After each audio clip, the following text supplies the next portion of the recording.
Hello friends, welcome to Tamizhans kitchen. நம்ம south Indian ஃபுட்டில் எவ்வளோ தான் வெரைட்டியாக சாப்பிட்டாலும் கடைசியாக சாப்பிட்றமே ஒரு ரசம், அதுக்குன்னே வேறு எதுவுமே கிடையாதுங்க. அந்த ரசம் என்னோடய ஸ்டைலில் எப்படின்னு நான் அதுக்கு 3 தக்காளி நல்லா வேக வச்சு கரைச்சி வச்சுருக்கேன். கூடவே ஒரு லெமன் சைஸ் புளியும் கரைச்சி வச்சுருக்கேன்.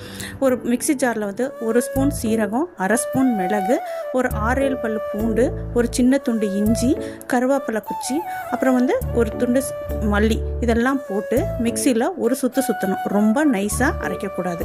அதுக்கப்புறம் ஒரு கடாய் வச்சு 1 ஸ்பூன் ஆயில், அது கூட கடுகு பொரிஞ்ச உடனே காரத்துக்கு மிளகாய் போடணும். நான் 2 காஞ்ச மிளகாய் போட்டிருக்கேன். கூடவே கருவேப்பிலை அது போட்டு எண்ணெயில் கொஞ்சம் லைட்டாக ஃப்ரை பண்ணணும்.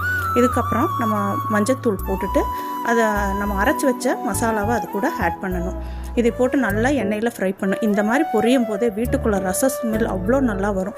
ரசம் சாப்பிடாதவங்களுக்கு கூட ஆசை வரும். அதுக்கப்புறம் நம்ம கரைச்சி வச்சுருக்க தக்காளியை ஊற்றிட்டு அது கூடவே புளி தண்ணி வச்சுருக்கோம்ல, அதுவும் ஊற்றி நல்லா மிக்ஸ் பண்ணிடணும். மிக்ஸ் பண்ணதுக்கப்புறம் இந்த டைமில் நமக்கு எவ்வளோ டேஸ்ட்டுக்கு சால்ட் வேணுமோ அதை ஆட் பண்ணிக்கணும். நான் 1 ஸ்பூன் சால்ட் போட்டிருக்கேன். உங்களுக்கு டேஸ்ட்டுக்கு எவ்வளோ வேணுமோ போட்டுக்கோங்க. இதுக்கப்புறம் பெருங்காயத்தூள் போட்டுட்டு கொஞ்சம் கொதி வர மாதிரி பார்த்துக்கணும். ரசம் எப்போவுமே கொதிக்கக்கூடாது. நுர கட்டி சைடில் பொங்கும் போது நம்ம ஆஃப் பண்ணிடணும். அப்புறம் கொத்தமல்லி தழை கண்டிப்பாக போடணும். ரசத்தோட ஹைலைட்டே கொத்தமல்லி தழை தான். அந்த கொத்தமல்லி போடும்போது அவ்வளோ மணமாக இருக்கும் நமக்கு ரசம். அது கொத்தமல்லி தோட போட்டோன்னே ரசம் பொங்க ஆரம்பிக்கும். அந்த தெரியும் பாருங்கள், சைடில் பொங்கி நுர வரும்பர். இந்த டைமில் ஆஃப் பண்ணிடணும். இதை எடுத்து வேறு பாத்திரத்துக்கு ட்ரான்ஸ்ஃபர் பண்ணிக்கணும். இப்போவே ரசம் பாருங்கள் எப்படி இருக்குது. பார்க்கும் போதே ரசம் சாப்பிட்ணுன்னு தோணுது.